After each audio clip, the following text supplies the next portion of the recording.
Centrale, s'il vous plaît, puisque nous allons accueillir nos deux prochains intervenants qui vont venir nous parler d'un projet que votre fondation soutient. Tara Polar Station, c'est un projet de base scientifique dérivante pour étudier l'Arctique à partir de 2024 et qui sera construite ici, à Cherbourg. Pour nous en dire un peu plus, j'invite Serge Cantara, Romain Troublé à nous rejoindre, ainsi que Dominique Leglu pour modérer les échanges.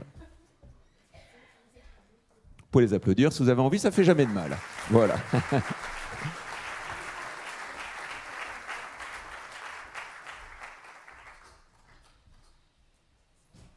Dominique, on est parti pour allez, on va dire une grosse demi-heure ensemble jusqu'à 18h10 autour de cette station polaire qui va être construite ici à Cherbourg. Merci Monseigneur de rester avec nous, avec Romain Troublé, le directeur général de la Fondation Tara. Merci Nicolas, je crois que je te répète. Et Serge Caranta, qui est le PDG de CMN. Alors, je crois que vous revenez tous les trois d'avoir visité ce chantier. On va détailler le tout, Monsieur Caranta. Romain va nous expliciter le pourquoi du comment de cet objet. Mais j'avais d'abord une question pour vous, Monseigneur. Qu'est-ce qui vous a le plus surpris? Ce qui m'a le plus surpris, c'est le dessin et c'est la conception même de ce bâtiment. On peut appeler ça un bâtiment. Oui, parce qu'on ne sait pas comment l'appeler. On doit l'appeler navire, station, oui, bâtiment. Voilà, ça peut être un centre aussi, puisqu'il sera assez statique quand il sera dans les glaces. Mais c'est formidable, c'est une très belle idée. Et Romain, bien sûr, va pouvoir détailler tout ça. En tout cas, ma fondation est très heureuse de pouvoir... Là encore, ça fait quelques années que nous sommes partenaires. Voilà. 17 ans, presque depuis le début de la fondation. Et on est très heureux de l'accompagner encore avec ses équipes dans ce nouveau projet qui, je crois, va être très très important pour, si besoin était, et le besoin est là, de mieux comprendre le fonctionnement de l'Arctique et non seulement de la glace qui malheureusement disparaît et va disparaître à un horizon très proche.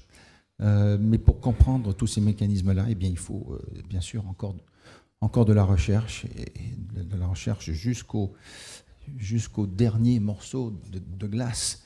On espère qu'on va pouvoir prolonger cela un petit peu, mais voilà, il faut faire face à la réalité. Et elle n'est pas très enthousiasmante. Alors, ce qui est plus enthousiasmant, et Romain, vous allez nous le décrire, c'est à quoi ça va ressembler, cette station. Et en fait, c'est pour s'installer où et pour y faire quoi? Alors, à quoi ça va ressembler? C'est une bonne question parce que moi-même, je ne sais pas vous dire. Ah oui, il paraît que ça change beaucoup pendant le chantier. On parle de la goélette Tara, que beaucoup d'entre vous connaissent. On parlera peut-être demain de la station Tara. On verra. En tout cas, c'est un bateau. Parce qu'en fait, vous l'avez compris, le prince a parlé de la fonte des glaces. Effectivement, l'océan qui est dessous nécessite d'avoir des bateaux, si on veut sortir de là indemne le plus possible. Je vais vous rappeler rapidement, les slides sont pas là, c'est pas un cours, juste pour illustrer le propos, mais l'océan Arctique, c'est le seul océan polaire qu'on ait sur cette planète. Okay, l'océan austral, donc le sud, il s'arrête, la côte sud, elle s'arrête à peu près à la latitude de Oslo. C'est-à-dire qu'après, c'est du continent jusqu'au pôle nord. Vous voyez sur cette slide que le 80 degrés nord à 90 degrés nord, finalement, le seul océan qui est recouvert de glace la majeure partie de l'année encore aujourd'hui. Finalement, c'est le seul océan dans lequel il fait 6 mois de nuit polaire, 6 mois de jour polaire. Donc c'est un sujet très particulier pour les écosystèmes, qui ont été décrits notamment par Bruno David, mais c'est un océan qui aujourd'hui est très peu exploré pour sa vie. On l'a beaucoup exploré pour savoir où étaient les limites du plateau continental pour que les pays demandent une extension de leur souveraineté sur cette zone de la planète, mais très peu finalement pour le vivant, et que le vivant est unique dans cette région de la planète. Mais Romain, la fondation elle-même a déjà exploré pas mal les lieux. Vous avez passé 500 jours déjà avec la goélette vers ces zones. Pas exactement, non, c'est ça? C'était il y a 17 ans et c'était au même endroit avec Tara qui dérivait dans les glaces, mais qui à l'époque s'était intéressé à la physique, au climat. À l'époque, on n'avait pas encore compris toute la biologie, la biodiversité. Et on a passé 500 jours effectivement dans la glace. On est passé à 80 km du pôle Nord, sans trop vouloir, hein, en fait. Tout ce que vous mettez sur la glace, c'est comme quand vous traversez l'Atlantique avec un bateau à rame. Hein, tout ce que vous mettez aux Canaries, ça traverse vers les Antilles, avec le vent. Bah, pour la glace, c'est pareil. Tout ce que vous mettez au nord du détroit de Bering, donc en haut sur cette carte, bah, dérive à travers l'Arctique à 10 km par jour à peu près, poussé par les vents dominants sur la glace, avec la glace en fait. En fait, c'est un voyage immobile, un peu, cette histoire. Ce qu'il y a, c'est que quand on nous présente ces images, on n'est pas toujours habitué à voir le globe par au-dessus ou par en dessous. Enfin, c'est une convention. Ouais, donc vous nous montez le détroit de Bering, ben on le cherche. Ça ne devrait pas être 80 degrés sud quand on voit l'Antarctique, là. Le cercle, oui. T'as raison. Voilà. C'était pour voir si tu suivais. Ah bon, très bien. Voilà un élu qui a tout compris à la science. Donc rapidement, voilà, c'est pour vous illustrer qu'au pôle Nord, il y a 6 mois de nuit polaire, et puis vous écartez du pôle Nord, et ben, il y a 5 mois, il y a 4 mois, il y a 3 mois, etc. Donc, c'est pour vous montrer à quel point la vie qui est sur cette planète, telle qu'on la connaît tous, elle dépend du Soleil, elle dépend de l'énergie du Soleil. Et finalement, cet écosystème polaire, il est capable de résister à l'absence d'énergie solaire, ou très peu d'énergie solaire. Quand vous regardez en détail, je vais passer vite là-dessus parce qu'on n'a pas le temps, c'est pas le sujet de faire une conférence, c'est juste pour illustrer les choses. Ah, ça, c'est pas simple. Hein. Cette vie, non, mais c'est juste pour illustrer que la vie, finalement, elle n'est pas sur la glace, hein, très peu. Toute la vie en Arctique, elle est d'ailleurs très très riche, beaucoup d'oxygène dans les eaux froides, et elle réside dans les écosystèmes marins qui sont très importants, qui sont aujourd'hui benthiques, vous pouvez voir en bas, mais aussi qui dépendent énormément de l'arrivée d'énergie. Et elle vient d'où cette énergie ? Elle vient du soleil, de la peu de lumière qui reste à la surface. Et donc la glace, au nord, au-dessus de cet océan qui fait 4000 mètres de profondeur au pôle Nord, hein, cette glace, elle abrite toute la production primaire qui transforme l'énergie solaire du soleil en matière organique et donc et d'énergie pour tous les écosystèmes qui en dépendent en dessous. Donc cette glace, et on en a parlé, elle va en train de disparaître beaucoup trop vite. On le sait. Le savoir ne suffit pas pour convaincre. On a bien compris que la raison, le rationnel ne suffit pas à convaincre nos concitoyens. Et donc on va essayer aussi d'aller là-haut pour raconter cette histoire. Et c'était dit par Bruno David tout à l'heure, observer, mesurer et ensuite analyser. Bien sûr. Et donc cette station polaire est un observatoire, comme toutes les stations polaires, qui va mesurer pendant des mesures qui vont être faites entre la première dérive qui va avoir lieu en 2025, on espère, et jusqu'à 2045, on va faire des mesures dans le temps. Parce que c'est ça qui fait la science et la connaissance, c'est la mesure répétée. Et on va aussi faire de l'expérimentation, donc ça va être un laboratoire pour expérimenter comment cette vie s'adapte, mais jusqu'aux gènes, jusqu'à l'expression des gènes, vous connaissez tous l'ARN messager maintenant dans la salle.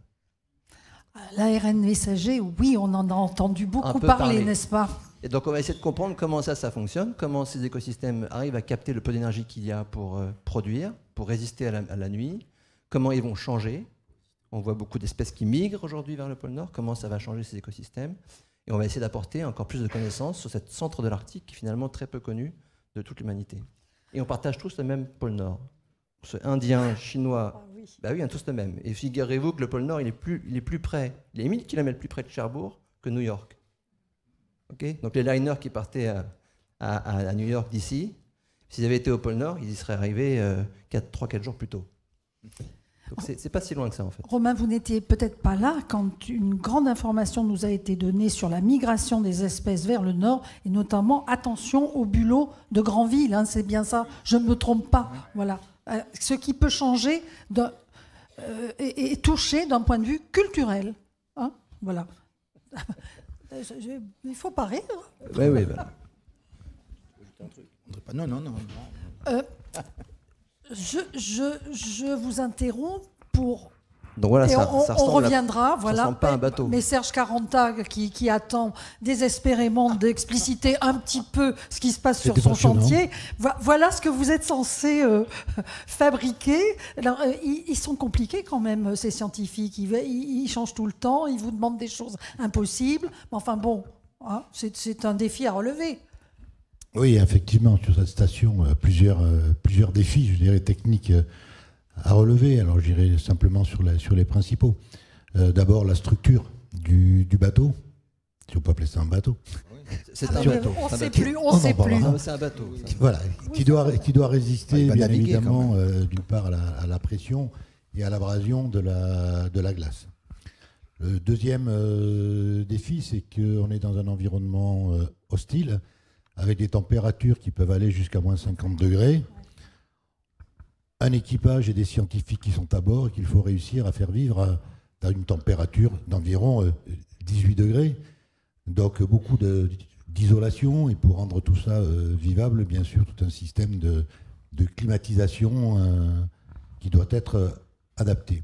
Le troisième, ça serait, je dirais, la propulsion, puisque quelque part c'est un bateau, donc il faut un moteur, un réducteur et une ligne propulsive qui lui permettent de se déplacer. Et là, on est proche de la réglementation qui s'applique pour les brise-glaces, mais Tara n'a pas la dimension ni l'émission d'un brise-glace. Il a donc fallu l'adapter. Et enfin, le quatrième défi touche à la sécurité, puisqu'en cas d'urgence médicale, les personnes à bord doivent être secourues, ce qui nécessitait donc d'embarquer à bord de Tara des réserves de kérosène pour des hélicoptères qui viendraient porter secours. Et là, d'un niveau réglementaire et espace, c'était également un challenge. Et le dernier, Romain l'a dit à demi-mot, hein, il insiste toujours sur 2015, donc on a bien compris qu'il ne fallait pas déraper sur le planning. Voilà. Romain, défi humain, combien de personnes à bord et c'est des rotations, comment ça se passait? Écoutez, il y a des marins. Il y a des marins à bord. Il est conçu, en tout cas, pour accueillir 12 personnes en hiver, parce qu'il y a 12 cabines. En fait, dans le huis clos, il faut encore s'isoler des autres. C'est un concept, mais en fait, il faut pouvoir fermer la porte et dire, voilà, je suis chez moi, il n'y a plus personne qui vient me parler. Et ces 12 personnes passeront 8 mois, 7 mois et demi d'affilée ensemble. Donc, c'est un défi humain fort, des hommes et des femmes, bien sûr. Je vais revenir en arrière sur cette photo, quand même. Ça marche pas. C'est pas très grave. Si, c'est grave. Hop. Et donc,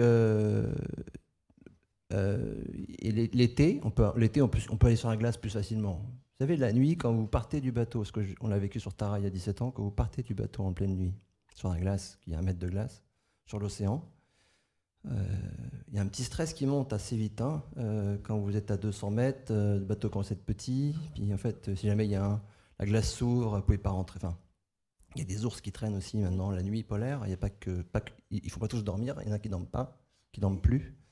Et donc, on a tendance à pas trop sortir du bateau l'hiver, pas trop loin. L'été, ça change tout parce qu'en fait, il fait tout le temps jour et donc on vit beaucoup dehors. Donc, on peut supporter plus la promiscuité et donc on sera 18 l'été. Et à bord ce projet a été monté avec le CNRS évidemment et bien d'autres laboratoires de 10 ou 12 pays pour essayer que le bateau réponde aux besoins de la science. Il y en a beaucoup d'allers-retours qui nous ont pris à peu près 10 ans en fait. Hein. Ça fait 10 ans qu'on travaille sur ce projet. Il y a même le Japon qui est impliqué sur celui-là. Oui, il y a le Japon qui est impliqué. Il y avait les Russes qui étaient impliqués jusqu'à il y a 2 ans parce que les Russes sont très forts en Arctique. Ils ne le sont plus pour l'instant. On espère que la situation changera. Mais voilà, c'est un projet international parce qu'en fait, un des enjeux de ce projet, c'est de faire de la science, mais c'est aussi de mettre d'accord tous les scientifiques de ces pays riverains de l'Arctique. Quand on a un constat commun, on peut commencer à avoir des décisions communes. Et en l'occurrence, le constat n'est pas toujours le même aujourd'hui, il n'est pas partagé.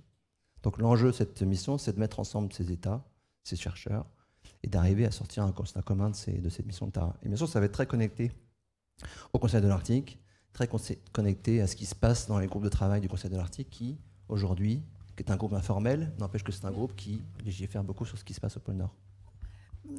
Quand vous dites qu'il faut mettre les scientifiques d'accord, ou en tout cas un certain nombre de personnes, est-ce que ça veut dire que c'est parce que les travaux qui ont été menés jusqu'à présent partaient sur des objectifs différents, ou parce qu'il y a des manières différentes de travailler?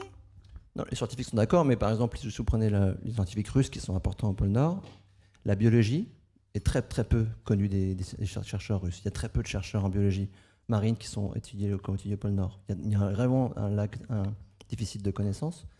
Mais j'ai envie de dire, plus que la science se met d'accord, c'est que les gens qui écoutent les scientifiques, les élus de ces pays, se mettent d'accord aussi sur ces mêmes constats. Et ça, c'est pas facile.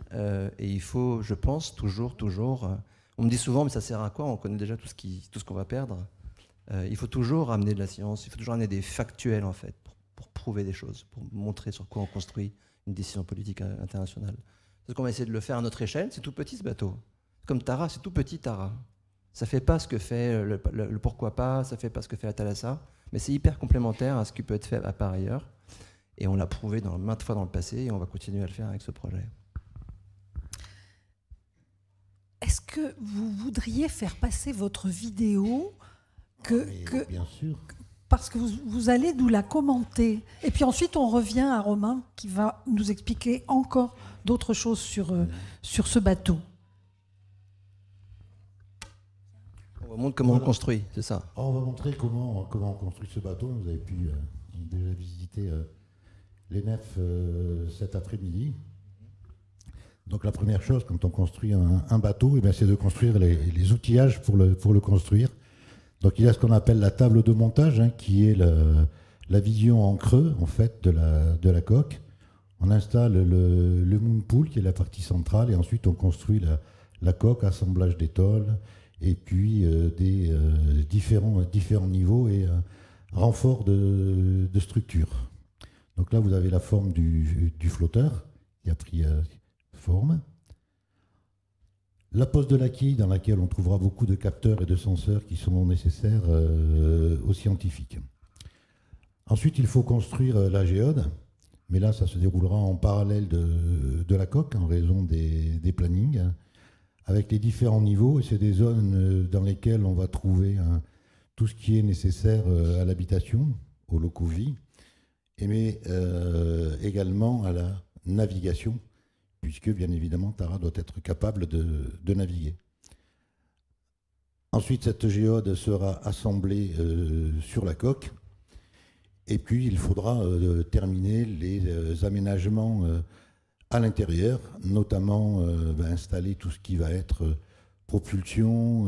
Je vous ai parlé tout à l'heure des moteurs réducteurs de la ligne d'arbre. Et c'est des quartiers d'habitation sur lesquels on a porté un très grand soin, puisque, comme l'a dit Romain tout à l'heure, il y a quand même 6 mois de nuit, beaucoup de promiscuité. Voilà, c'est des conditions un petit peu compliquées pour les humains. Donc un grand soin a été apporté, je dirais, au confort et à la décoration intérieure. On va faire un chalet suisse. Romain, est-ce que vous pouvez nous réexpliquer à quoi sert ce grand tuyau central? Alors, c'est la structure qui se prend dessus. C'est la structure centrale, mais surtout c'est une moon pool en fait. Ça permet d'avoir accès à la mer. En fait, on a fait le tour de l'Arctique avec Tara en 2013. On a fait de la biologie avec des pipettes là, avec des moufles. Et en fait, ça marche pas très bien, évidemment. Et donc, pour prendre des microlitres de vrais actifs, c'est très compliqué. Et donc, il faut pouvoir le faire à température contrôlée. Et c'est pour ça que cette moon pool donne accès à la mer en fait, par sous la coque. On peut pas l'appeler en français ce tube? Je sais pas, t'appelles ça comme ça, piscine de lune? Piscine de lune. Ah oui, tiens, ouais. Pourquoi pas? Ouais. Luna Park, on peut l'appeler. Et voilà, il ira faire des essais dans le froid, au Groenland dès la sortie de chantier. Et puis après, on verra pour la mettre dans la glace dans les mois qui suivront en 2025. Donc voilà, pour faire de la biologie, pour prélever de la glace, pour analyser la glace en microscopie, en tout ce que vous voulez, il faut pouvoir le faire à 18 degrés, à 10 degrés, et pas à moins 20. Donc c'est pour ça qu'on a imaginé ce bateau qui va dériver dans la glace pendant 500 jours d'affilée, 400 jours d'affilée, et qui va raconter, parce qu'on a maintenant depuis cette année du haut débit au pôle Nord, grâce à OneWeb, et non pas grâce à l'autre. ouais, je ne le citerai pas, grâce à OneWeb, et du coup permet d'avoir autant de débit que vous avez chez vous pour raconter, pour partager, parce que je pense qu'encore une fois, on l'a dit beaucoup aujourd'hui, il faut faire de la science, c'est sûr, mais il faut la raconter. Et Tara, c'est un peu une machine à raconter la science un peu. Alors là, on voit des plongeurs. Ah oui, parce qu'il y aura des plongeurs. Oui, en fait, ils peuvent rester combien de temps dans l'eau comme ça? 40 minutes, une plongée normale, en cycle ouvert. Il y aura aussi des drones qui vont être sans doute déployés depuis cette station pour aller plus profond et plus loin aussi, avec pas mal de capteurs. Donc c'est un gros projet, une belle aventure qui commence. Hein. C'était très émouvant de voir le premier tube du central se poser sur la table aujourd'hui, Ouais, on a vu ça. symbolique. Mais c'est une belle aventure et je crois qu'on n'a pas la chance de faire une aventure, vivre ça beaucoup de fois dans sa vie, de piloter des projets comme ça. Je sais que Michel Lourd l'a fait avec son nouveau bateau et le robot, et ça arrive, et c'est toujours très émouvant de voir ça s'accomplir. Ça fait 10 ans qu'on y pense. Et on l'a fait aussi grâce à pas mal de... Chouette, une nouvelle boîte de nuit. Génial. Ouais, mais figurez-vous qu'on danse souvent sur Tara, hein, ça c'est sûr, donc ça sera pareil. Voilà, et c'est possible aussi grâce à beaucoup de partenaires, hein, et notamment le soutien de France 2030 de l'État, qui, après le soutien du souverain Albert II de Monaco, est venu apporter aussi une partie importante du financement de ce projet. Et donc, merci beaucoup, bravo.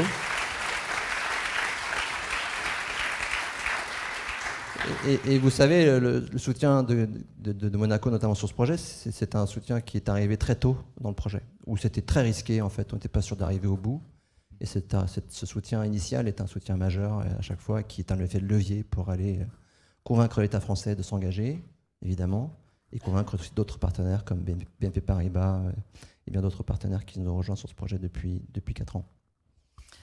Serge Caranta, vous avez commencé à nous le dire, mais y a-t-il des matériaux nouveaux? Y a-t-il une façon nouvelle de faire de la chaudronnerie, ou c'est du grand classique? On n'est pas dans le grand classique, on est dans l'aluminium, des fortes épaisseurs, donc des procédés de soudage spéciaux, notamment nouveaux, à mettre au point.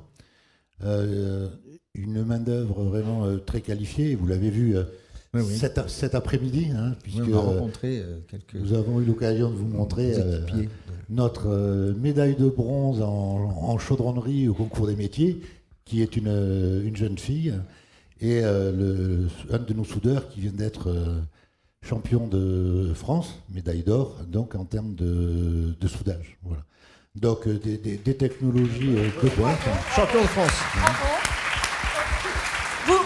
Vous savez que vous nous rassurez, parce qu'on a entendu beaucoup de choses sur le soudage d'un certain nombre de nos équipements que je ne nommerai pas. Et donc, vous nous rassurez. Ça a l'air de mieux marcher. Tout à fait. Voilà. Ah non, il y a marqué 3 minutes sur l'écran. On gratte 2 minutes. Encore 2 de plus. C'est le pied de pilote des marins. Monseigneur, vous êtes allé au pôle plusieurs fois. Je suis allé aux 2 pôles. Ah ben oui. Nord et alors et sud. votre expérience au pôle, vous étiez encore l'année dernière, et puis l'Institut océanographique a fait une exposition, vous avez insisté sur ça, et puis votre cher grand-père était déjà un grand amateur du pôle, non? Mon arrière-grand-père. Arrière-grand-père. 2 fois arrière. Mon trisaïeul. Mais oui, c'est une inspiration extraordinaire, c'est un héritage extraordinaire qui nous a laissé grâce à l'Institut océanographique à Paris, mais aussi bien sûr au musée océanographique à Monaco. Et oui, il y a ces récits de ces expéditions. Il a fait 4 expéditions dans l'océan Arctique. Et donc, c'est des récits et des descriptions tout à fait extraordinaires.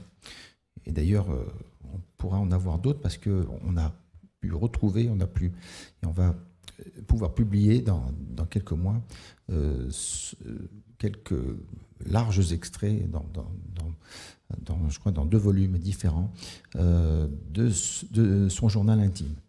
Et donc, ça sera vraiment des très très belles descriptions personnelles sur non seulement ces expéditions arctiques, mais sur d'autres expéditions et puis sur d'autres considérations aussi géopolitiques de son époque. Et de découverte des courants, hein, puisqu'il avait initié des espèces de globules qui suivaient les courants. Donc c'était un vrai scientifique.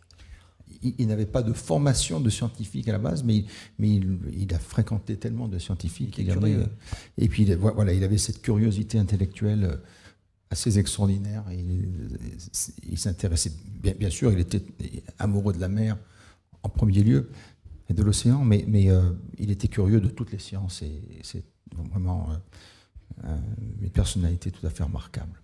Et vous-même, quand vous vous y êtes rendu, quelle a été votre expérience ? Il était formidable parce que, d'abord, je suis allé 2 fois de suite, puisque j'ai une fois en été avec un navire pour faire... Et j'avais amené avec moi quelques scientifiques du centre scientifique de Monaco. On avait pris quelques échantillons et quelques spécimens. Je vais faire court parce que sinon ça va être très long et on va dépasser les 5 minutes qui nous ont été allouées. Et ça, c'était autour du Svalbard, hein, de l'archipel du Svalbard. Et puis, donc ça, c'était en juillet 2005 et en avril 2006. Alors là, c'était une expédition un peu plus sportive, disons, entre guillemets. C'était de rallier le pôle Nord en traîneau à chien depuis la base russe de Bornéo, qui est au 90e degré nord. Mais là aussi, on a mis 4 jours et 3 nuits, parce que là aussi, on perdait, puisque les courants font dériver la glace, et donc, quand on établissait notre petit camp la nuit, eh bien, pendant la nuit, on perdait de 2 à 5 km vers le sud-ouest, et donc il fallait rattraper ça pendant la journée. Mais c'était une expérience extraordinaire et on s'imagine que cet océan de glace est plat. Pas du tout, parce qu'il y a des telles cassures dans la glace, il y a des telles que ça fait. Et il avait neigé quelques jours auparavant, donc ça faisait des vrais paysages d'hiver. Il n'a pas fait. Heureusement, il faisait pas très froid. Le premier jour, oui, il y avait. C'était quoi? C'était moins 35 peut-être? Pas du tout. C'était malheureusement entre moins 16 et moins 13, même un jour. Donc, ce qui est assez doux pour le mois d'avril. Mais voilà, mais je retiens des très très belles images de cette aventure. Merci beaucoup à tous les trois. Merci Monseigneur. Merci. Merci Romain. Merci Serge Caranta. Merci beaucoup de nous avoir fait découvrir Tara Polar Station qui sera donc construite ici à Cherbourg. Et merci encore Monseigneur d'avoir été